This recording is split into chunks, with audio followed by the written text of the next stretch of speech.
जरा विचार करके देखो, दो हाथ दो पैर वही शरीर लेकर के एक व्यक्ति महलों में रह रहा है और एक व्यक्ति जमीन पर रहने के लिए, सड़क पर रहने के लिए मजबूर है। बताओ अंतर क्या है? क्या अंतर हो सकता है?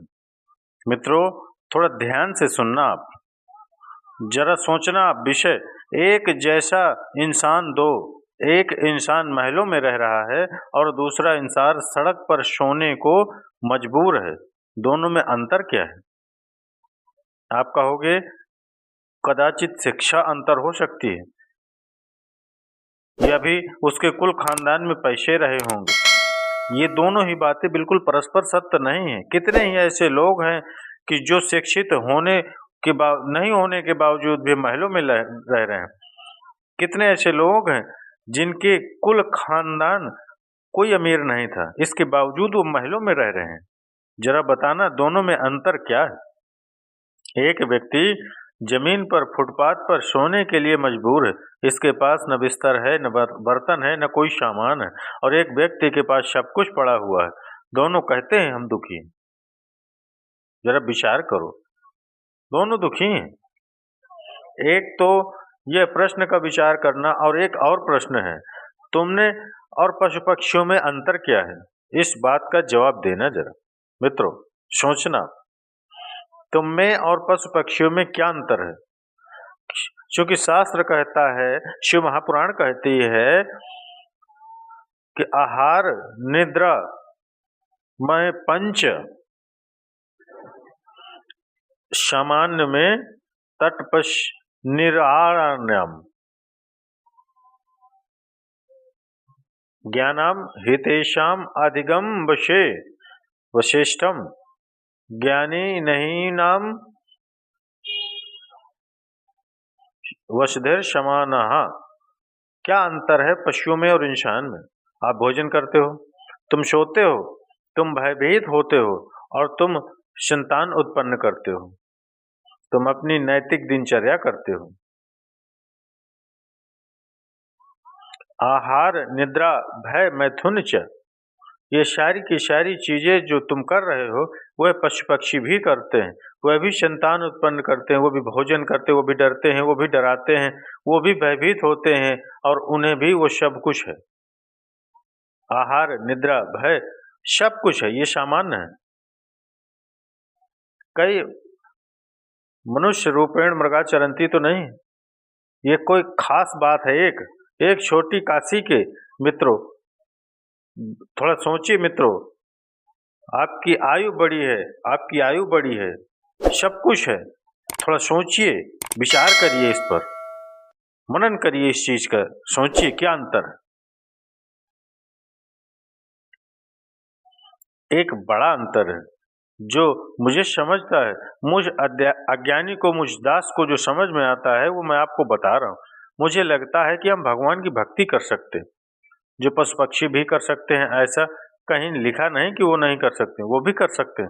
हम परमात्मा की भक्ति कर सकते हैं, हम व्रत और उपवास कर सकते हैं, हम साधना कर सकते हैं, हम पुराण सुन सकते हैं, और हम परमात्मा से विनती कर सकते हैं, प्रीति कर सकते हैं। हमारे पास ज्ञान ये अधिक है हमारे पास, जो उनमें नहीं है।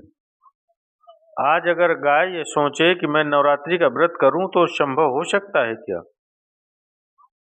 आज कोई शेर सोचे, बैल सोचे कि मैं किसी मॉल में शॉपिंग करके आता हूं, तो ये संभव है क्या उसके लिए?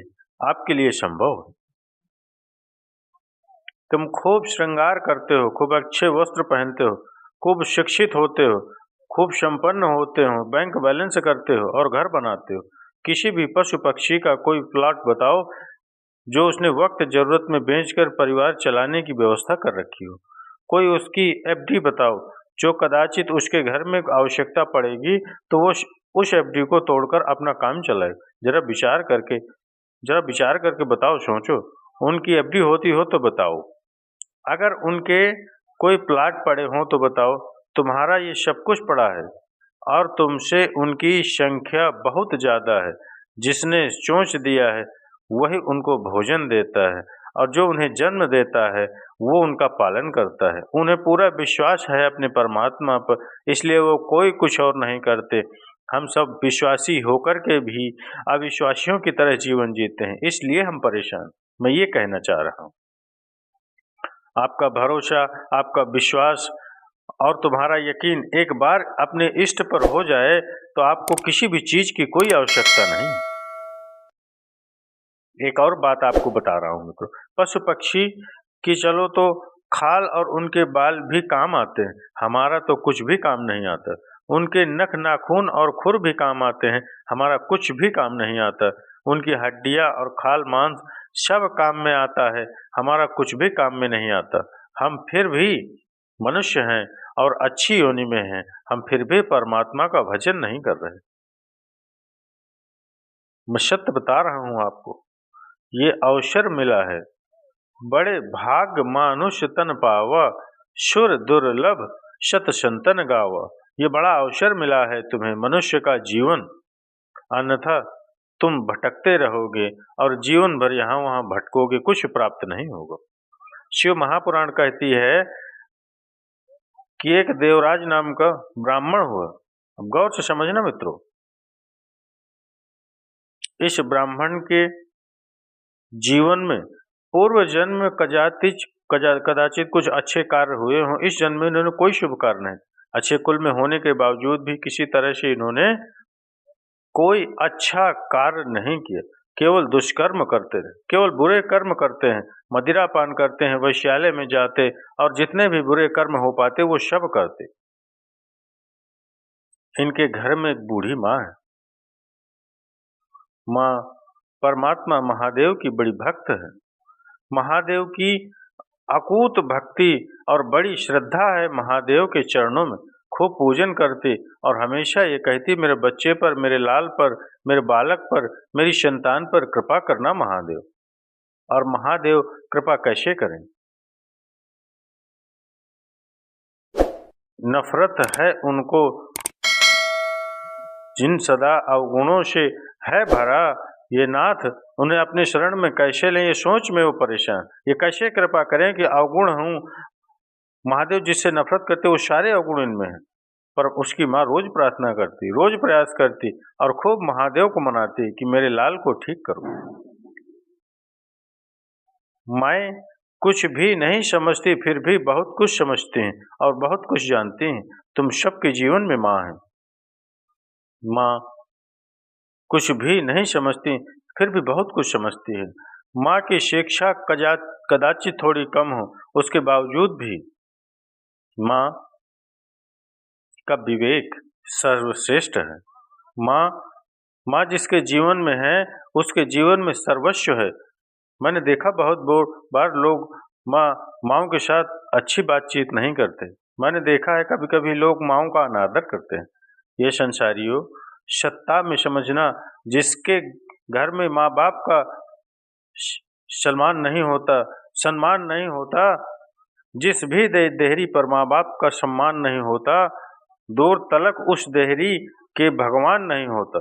तो चाहे वो तुम्हारी अपनी माँ हो, ये चाहे तुम्हारी कोई दूसरी माँ हो, जिस घर में माँ बाप का सम्मान नहीं होगा उस घर में किसी भी तरह से परमात्मा नहीं होगा। मंदिर में जाकर पूजा करने से, किसी भी देवालय शिवालय में जाने से भी अगर तुम्हारे घर में माँ बाप का सम्मान नहीं हो रहा है तो तुम्हारे घर में किसी भी प्रकार का कोई पूजा नहीं लगे। पूजा नहीं लगने के कुछ मूल मंत्र हैं, उसे जरूर जानना। एक, जिनके घर में माँ बाप का सम्मान नहीं होता उनके घर में पूजा नहीं लगता। एक, जिनके भी घर में गुरुओं का, संतों का, ब्राह्मण का आवागमन नहीं होता उसके घर में पूजा नहीं लगती। और दूसरा, जो गुरु मंत्र नहीं लेते उसकी पूजा भी नहीं लगती। यहाँ तक कि तुम्हारा कन्यादान भी तुम्हें तभी प्राप्त होता है जब आप गुरु मंत्र प्राप्त कर लेते हो। और जिनके घर में पितृदोष, वंश दोष या काल सर्प दोष होता है उनके भी जीवन में पूजा का फल नहीं मिलता उनको। और जिनके जीवन में पितृ ऋण, मातृ ऋण, देव ऋण हो उनके भी जीवन में पूजा का फल नहीं मिलता उनको। ये ऐसे लक्षण हैं जिनके जीवन में पूजा का लाभ उन्हें नहीं प्राप्त हो पाता। मित्रों, माताओं, बहनों, अगर आपको ये कथा अच्छी लगी हो, ये उपाय अच्छे लगे हों तो इसके लिए एक लाइक और कमेंट्स में हर हर महादेव, ये श्री शिवानमस्तुभ्यम अवश्य लिखें।